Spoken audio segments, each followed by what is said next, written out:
জীবনে কখনো আমরা বিজয়ী হই, কখনো আমরা পরাজিত হই। কখনো সুখ আসে, আবার কখনো দুঃখও আসে। আর যখন দুঃখ আসে তখন আমরা আমাদের এই দুঃখ কারোর সাথে ভাগ করতে চাই।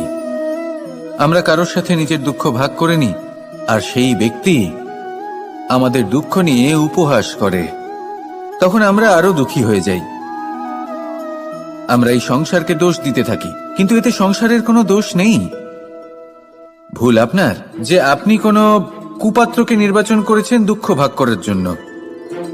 মনে রাখবেন, যদি আপনার শরীরে ক্ষতস্থান তৈরি হয় এবং সেই ক্ষত নিয়ে আপনি প্রত্যেক জায়গায় ঘুরে বেড়ান, প্রত্যেক বাড়িতে আপনি ওষুধ হয়তো নাও পেতে পারেন, কিন্তু সেখানে নুন আপনি অবশ্যই পাবেন।